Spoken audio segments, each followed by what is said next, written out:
Pushkin. Welcome to Judging Sam, the trial of Sam Bankman-Fried. I'm Michael Lewis. We're recording this on Tuesday, November the 7th, 5 days after Sam was found guilty on all 7 counts. I'm here with lawyer and former SDNY prosecutor Rebecca Mermelstein, now of O'Melveny and Myers, and our intrepid reporter, Lidia Jean Kott. Hello, Rebecca. Hey, Michael. Nice to be back with you. Good to see you. And LJ, glad we're at the end of this. Why don't you take it away, since you were there for the last day and the verdict? Michael, I wanted to start by asking you a question. So, you've spent a year and a half writing about Sam Bankman-Fried. We spent a month working closely together, covering this trial. What did you think when the verdict came out? My mind reeled back to a conversation I had with Sam when he was under house arrest, when I asked him what he thought the odds were that he could come out of this with anything but a conviction. And he said he thought it was about 10%. And I remember thinking, I wouldn't put it there. I'd put it kind of 3 to 5 is what I thought. Roughly the odds that the New York Jets win the Super Bowl after Aaron Rodgers is hurt, kind of thing. And so going in, it was an odd event, right? Because even Rebecca was saying weeks ago, like 100 out of 100 prosecutors she knows would say this thing is going to end with a conviction. There was this, should have been a total absence of suspense. Like, of course, this is what's going to happen. And yet, even so, there's still a little suspense. And the suspense comes from you never know what people are going to do. There are 12 people on this jury. You never know what's going through their heads. They've heard a kind of weird slice of a story, and you don't know how they're going to react. So even though it seemed to me a certain thing that he was going to be convicted, and even though if I'd been on the jury, I'd have voted to convict, I felt a little shock when he was convicted. It's an odd contradiction. What did you think? It felt like that in the courtroom, too. We all were expecting it, but then when it happened, it felt a little shocking. And also, I think what stood out to us is it felt so grave. And I'm curious, Rebecca, as a prosecutor, you must have been in the courtroom when convictions like this have happened. What's it feel like for the prosecutor, that moment? Yeah, I think it does feel very grave. And I think that even when you have every confidence in the outcome, Michael's right that there's a strange suspense as you watch the drama unfold. And I imagine, I wasn't in the courtroom, Lidia Jean, but I imagine it unfolded as it always does, which is there's a report that the verdict is in and the jury files in, right? And they pass the envelope to the judge and the judge looks at it and everyone's watching the judge's face read it. And the judge passes it back and it's kind of dramatic. And so I think that is how prosecutors feel too, just like everyone else. And I'm curious, moving to the sentencing, it's not scheduled until the end of March, which feels very far away. What's happening right now? Like, what's going to happen between now and March? Yeah, so it does feel far away, but I think not at all unusual. The typical schedule is probably 120 plus days. And the biggest reason for that is that the probation department has to prepare what's called a pre-sentence report. It's a big document. It's going to have all kinds of information in it for the judge to consider at sentencing. And it's going to have information about this offense and what happened here, even though, of course, in this case, the judge presided over the trial and heard it. But it's also going to have all kinds of information about the defendant. The defendant will be interviewed, Sam Bankman-Fried. Family and friends may be interviewed. It often has very personal information about the circumstances of someone's life. I'm not sure that's going to be the case here, but often people who find themselves enmeshed with the criminal justice system have been victims of all kinds of things in life, of circumstance, of family issues, of medical issues. And so all that information gets compiled and put into this document, and that's just time consuming. And that's the biggest reason, I think, that there's so much of a delay. And then, of course, the parties will submit written submissions to the judge, both the government and Sam Bankman-Fried's lawyers. His may be accompanied by letters of support from family and friends and people who have something positive to say about him that's not about this case, right? That no one is all good or all bad. And he was a person and he, I'm sure has people who care about him and want to talk about aspects of him as a person that's not just this. Rebecca, I'm curious if you would make a guess at what his sentence is going to be. This is a dangerous game, I think, in terms of predicting, because I don't think it's possible to know. I would be very surprised to see something less than 10 years and pretty surprised to see something north of 30. I tell you why I ask, because I've been polling his lawyers, people close to the case, and the numbers are all over the map. How do you think about it, though? I think it's somewhat of a gut instinct, having just been at a lot of sentencing, so it's hard to put into words exactly how I get there. I think here, and we've talked about this a little bit before, the sentencing guidelines are basically useless because the recommended sentence, because the dollar amounts are so high, is going to be life. And that's just not like a meaningful, helpful data point. There's also no mandatory minimum. So in some cases, you would have a floor. We don't have one. I spent years in the securities fraud unit in the Southern District of New York, so did a lot of white collar sentencings. And I think for the average white collar defendant, it's really unusual. It's really unusual to get over 15. Just anecdotally, like not for any particular reason. You don't see it that much. And I think part of the reason you don't see it that much is that for the most part, and these are broad generalizations to be clear, but I think judges are much less worried about incapacitation in a white collar case than they are in a violence case, right? So when you think about the purposes of sentencing and there's statutory guidance on this, it has a number of purposes, right? It's supposed to provide just punishment. It's supposed to deter not just the defendant who's being sentenced from committing future crimes, but offer something that's called general deterrence. The public should know this is serious and they shouldn't do it. And sometimes you have someone who's so violent and so dangerous that the court feels that the only way to keep the public safe from them is to get them off the streets, permanently or until they're very old, right? That's mostly not true in a white collar case, right? The chances that Sam Bankman-Fried, whatever amount of time he serves in prison, will be in a position to commit a enormous financial fraud again is almost zero. So that's not a concern. And that's generally true, I think. And that's why you rarely see sentences super, super, super, super high in the white collar space, because judges don't think it's necessary. Why do I think it's got to be more than 10? Because you see white collar defendants get 10, 11, 12 years, big, huge frauds, and this is a big, huge fraud, right? And Right. So I just think anything less than that would seem kind of not enough to a judge. And then I think you think about general deterrence, and I predict that Judge Kaplan's going to talk about general deterrence at sentencing, because this case had a lot of publicity and crypto is still kind of an emerging area.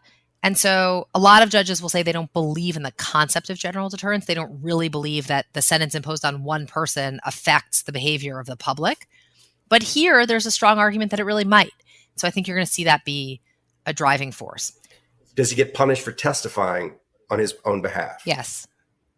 How much? I think the answer to these things is definitely yes, but how much is hard to say. There are systemic frameworks that mean that the answer is yes, and then there's the practical reality. So as a systemic framework issue, if he had pled guilty to everything, no negotiated benefit with the government, just pled, what we would call open, without any particular agreement necessarily, he would have gotten a 3-point reduction under the guidelines for what's called acceptance of responsibility. And so I think we've talked about the guidelines before, but it's essentially a big algorithm for sentencing, and it spits out a recommended sentence. There's pluses and minuses, and acceptance of responsibility is a 3-level reduction. So that's going to correspond to some reduction in a recommended sentence. Now here, because the guidelines are so high, they're actually literally off the charts. It doesn't actually change the number it spits out, but holistically, the judge recognizes this person made a mistake, and then they admitted it, and they took responsibility, and they didn't force anyone to prove it, and they didn't dispute it, and they saved everyone the time and energy, and that has value. So there's that 3 points. People also, prosecutors and defense lawyers, talk about a trial penalty.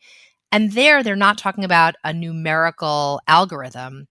They're talking about holistically, not just that the judge punishes you for having not accepted responsibility, but that the level of detail and understanding the judge has about what you did is very, very different if that judge sits for days or weeks listening to the evidence than if they read a submission from the government that gives him the details, right? And so some judges kind of really, that changes the way they view a defendant. It's hard to measure, but you have the sense that it's changing the sentence. And then I think testifying fits into both of those in the same way, which is there is in those same guidelines a 2-point enhancement for obstructing justice, which includes testifying in a perjurious way, lying. Yeah. Again, here it doesn't actually move the math because the math is going to be life. But also the judge feels like, what is wrong with you? Why did you do this? And my experience as a prosecutor is that judges are much, much, much more offended when defendants lie to them or in their courtroom than about the defendant's lies that preceded it and brought them to the courtroom. So, it comes with, I think it comes with a risk of a heavy consequence. Probably we won't know what would it have been and what it is. We won't get that kind of clarity from the ultimate sentence. Presumably you read the transcripts of Sam's testimony under cross. Yeah. What's the first lie that jumped out at you, and what was the kind of biggest lie that jumped out at you? To me, the thing that jumped out the most about his testimony was actually not what's a lie and what's true. It's how different he was on direct than he was on cross. And it's interesting to me because prosecutors always talk about in closing, and defense lawyers do too, what a witness's demeanor was, how you should evaluate if they were telling the truth. And one thing that all lawyers point to when arguing about whether or not a witness should or shouldn't be believed is that difference, right? Were they different when asked questions by one side than the other? And so you expect, and I'm sure this did happen, that Sam's lawyers talked to him about not just what his demeanor would be like when they ask questions, but what it should be like with the government. And hard to know sort of how we got where we are, but he really did not take that advice to heart. And so he was giving long explanations and kind of chatty and engaged on direct. And on cross, he was very short. I don't remember. I'm not sure. He must know, his lawyers must know that these clips exist of him saying things to the contrary. And it's not a good look. Yeah. Where I shot up in my seat in the courtroom, it was such a trivial moment, but where I just went, oh my God, why are you doing this?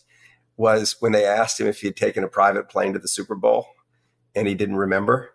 I was on that plane with him, and it's very easy to remember. Why bother to even do that? It was a bizarre sort of performance, and I didn't understand it. One last question on this, because I don't want to lose this. How unusual is it? You and I both thought, I think more strongly than I did, but I still kind of agreed with you that he was going to change his mind and not testify. I was persuaded that it was such a bad idea that he just wouldn't do it. It was a bad idea and he did it. How often do you see someone who is in his situation take the stand? There are consequences to testifying and being convicted. And so even if you expect that you're going to be convicted, you're paying a heavy price for using your Hail Mary pass that's probably not going to work.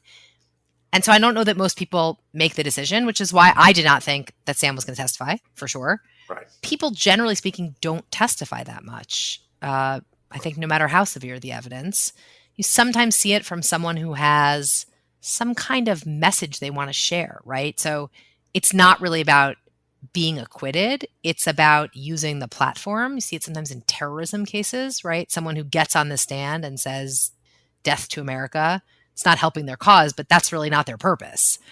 Right. And sometimes you see it from people who can't accept the consequence and want to try to give their explanation. But it's uncommon, relatively speaking. Right.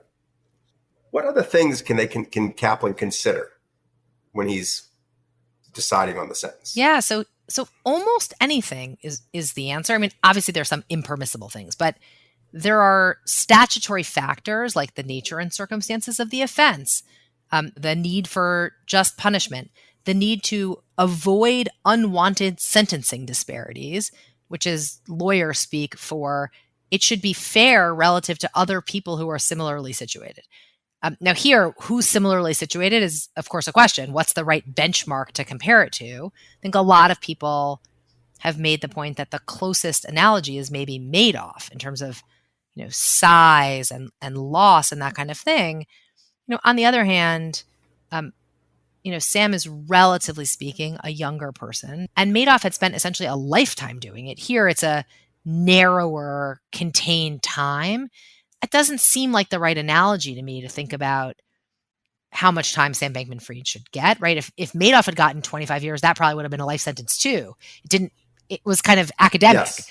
But I think the judge can consider almost anything, right? The judge can consider a person's medical conditions.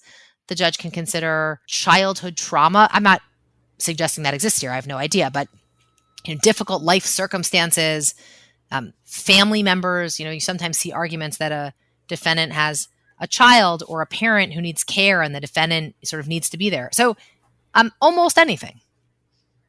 The jury wasn't allowed to hear it. But do you think it would matter to Kaplan to learn that the customers were going to get their money back? It's a great question. And I think we'll find out, right? Certainly that will be something that happens at sentencing. There's going to be this discussion. On balance, I don't think so, because I think what Kaplan will say is that was just dumb luck, right? It wasn't that, for example, you did this. Then, of your own volition, you paid everybody back before you got caught. And so, yes, you still committed the crime, but you've demonstrated that you're sorry and you learned your lesson and you wanted to do the right thing. Here, just by sheer luck of some other investment, it looks like there's enough money to pay everyone back. It doesn't really change what his culpability is. And so maybe on the balance, if you had some little old ladies, submitting letters at sentencing, talking about how they lost their life savings and now they couldn't afford, milk and eggs, maybe that would move the judge. But I don't think it's going to matter here. So I have a question. There's this other trial, right, that's scheduled early in March, where there's a whole set of other charges that are being brought against Sam Bankman-Fried. What are the chances you think that trial is going to happen? I don't know. On balance, I don't think it should happen, but it's a little complicated because some of the charges that are in round 2 are essentially the same charges as actually existed in round 1. The first trial involved the substantive count, but it didn't include the conspiracy or vice versa. And so it's all the same conduct. It's all the same core wrongdoing. There are a few things like the campaign finance charge and the FCPA charge. The foreign bribery. The Foreign Corrupt Practices Act, which prohibits bribery of foreign officials. So there was an allegation that SBF paid a bribe to free up money, right, in a foreign country. And that was not made a part of this trial in terms of the criminal conduct. Arguing against there being another trial, he's facing, if he got the maximum sentence, it's functionally a life sentence, probably, right? He's 30 years old. I don't think the ultimate sentence is going to be changed by this. Judge Kaplan can consider the conduct at the first sentencing. So Judge Kaplan could say, I am making a finding as a judge by a preponderance of an evidence that you did do these other things, and I'm considering that when I sentence you. So in that sense, there's really no reason to have another trial. I think the problem for the U.S. Attorney's Office is they brought those charges. They said it was important to bring those charges. They didn't drop them. They said they were going to have a second trial. It's a little hard for them to drop them now and just say, never mind. And he's not going to, there's only 2 ways to resolve them. 3. There's a trial, he pleads guilty, or they say forget it. And he's not going to plead guilty because he wants to appeal, presumably, this conviction. There's not much point in appealing it if you're going to jail for something else anyway. So I think they're a little bit stuck in terms of how to move forward. I'm optimistic they'll find a way to resolve it in some way and not to waste the time and effort. But it could go either way. So after all of these proceedings are over, Sam Bankman-Fried will go to prison. How is it determined what prison he goes to? So I am definitely not an expert on this, I should say. It's not something, for the most part, prosecutors are involved in. There is a designation process that's run by the Bureau of Prisons. And one of the things that feeds into that is that PSR I was talking about. So information from that will affect the designation. There's an assessment. Some of that, is going to be stuff that's probably not applicable here. Are you in a gang? Do you have a violent criminal history? Have you had infractions while waiting to be designated? Did they find a weapon in your cell? And that kind of thing. Some has to do with what your needs are. So, for example, if you had a very serious medical issue and you were going to need chemotherapy in prison, that would limit where you could go. There's not that many facilities that provide that. If you need drug treatment, right? That's going to factor in. So there are all these kind of components to it. And then there's geography. So you'll see at sentencing almost always that defense counsel will say at the end to the judge, will you recommend to the Bureau of Prisons that he be designated close to this city or to this particular facility? And the judge cannot, it's up to the Bureau of Prisons at the end of the day, but BOP considers that recommendation, and judges by and large make the recommendation, and then the Bureau of Prisons will decide. And then because he's already in custody, he will then be transferred from where he's being held now at MDC in Brooklyn to that more permanent facility. Judging Sam will be right back.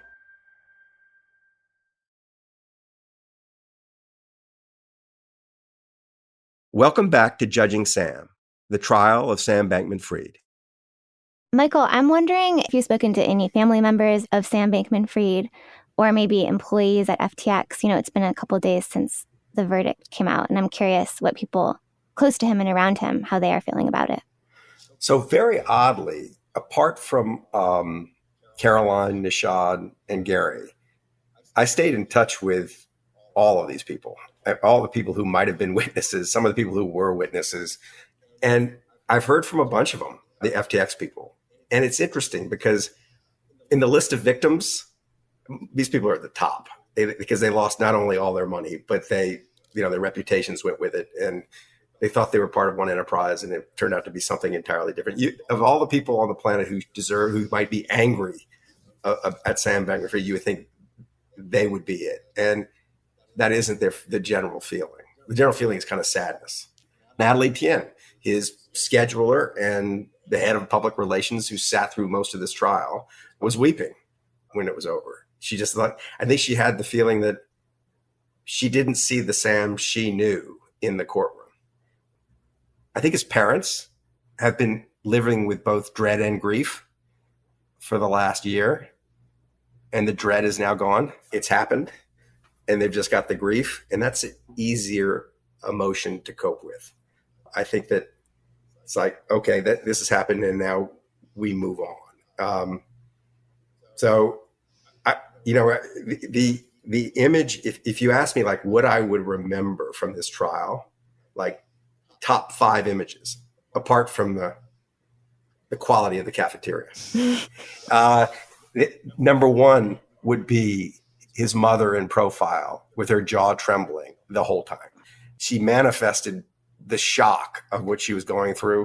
I mean, it was just all there on her face. And I hope the world doesn't go after them. They deserve to be kind of left alone. And I'm wondering about, speaking of Sam Bankman-Fried's close associates, Rebecca, what do you think is going to happen to the cooperating witnesses, to Caroline Ellison, Gary Wong, Nishad Singh? I'm very curious about this too. What do you think? In any other case with any other judge, I would have said with almost 100% confidence, probation. The default SDNY sentence for a first-time offending white-collar defendant who's a cooperator is not to go to jail.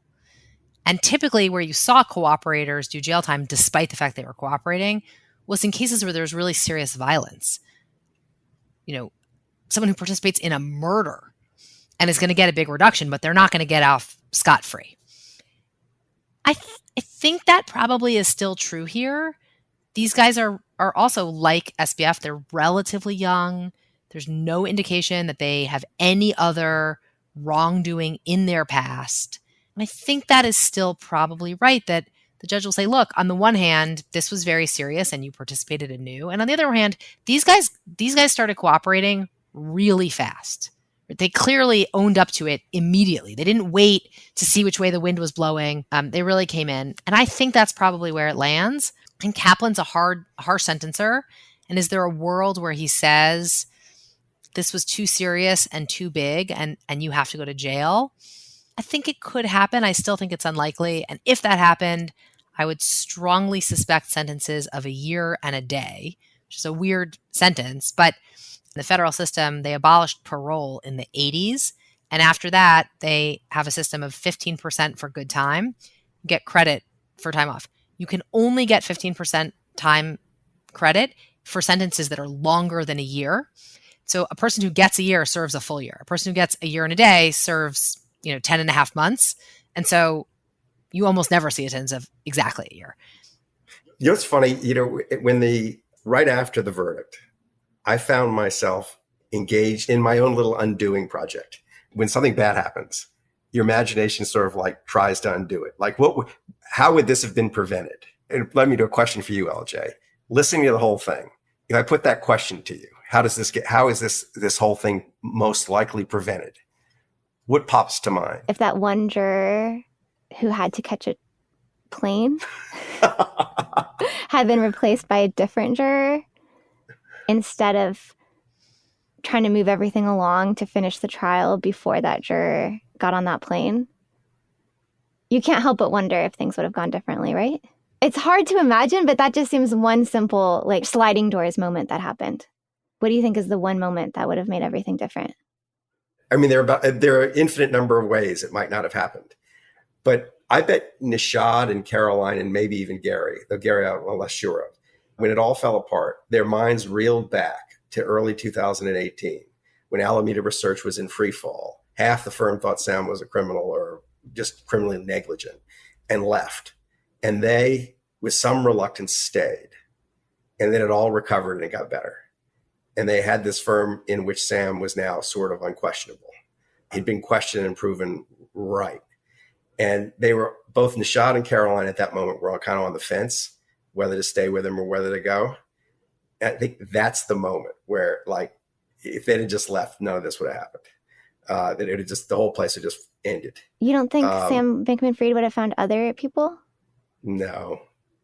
If he'd had nobody, no. I think that they had the power to just end his career as a crypto trader there. But there are a million ways this might have. But you replay his life. If you had met Sam Bankman-Fried when he was 20 years old, you would never imagine this is where he would end up, kind of thing. I know I met a lot of people on Wall Street when they were 22 years old, and some of them went on to commit financial fraud, and it was pretty predictable. It doesn't surprise me that guy did that. This is a strange case. In the end, Caroline, Gary, and Nishad, they all turned on Sam, and a lot of people who are close to Sam turned on him. But I guess what I'm curious about is what drew them to him. Why did Caroline Ellison and others, you were there for this. Why did they love Sam? Why was she in love? Why was she in love with him? Why was it Sam that broke up with her in May of last year? Why wasn't she fleeing in the other direction? So I think why did everybody like him? It's a multi-part answer, but in their little world, their rationalist, effective altruist world, he seemed mesmerizingly smart to me. Like, they just thought they were intimidated by his intellect. They just thought he was the smartest person in the room. He made being a nerd feel strong. He gave them all kind of courage. And I think it was also true that with a lot of the people, and several of the people in the book say this, who are drawn to him, he had this ability to make people feel like they had a purpose. And when it all fell apart, that was one of the things many of these people voiced was, what am I going to do now without a purpose? He was able to create that feeling. So that was part of it.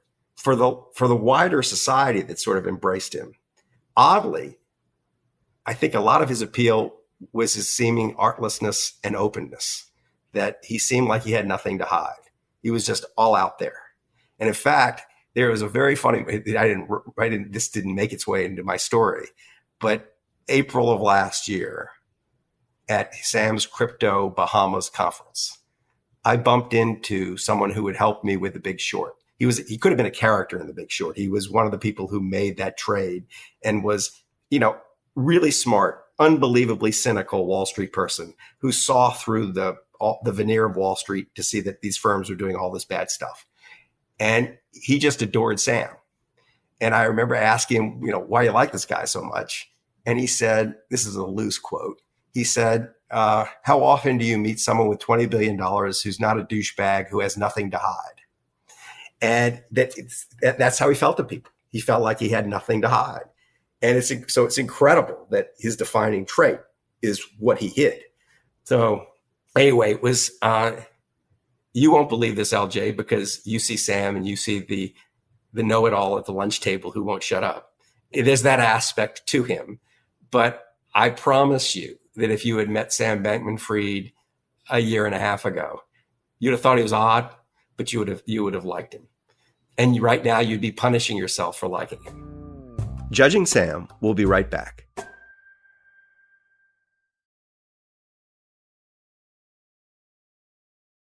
We're back with one last thing. LJ, what do you got for me?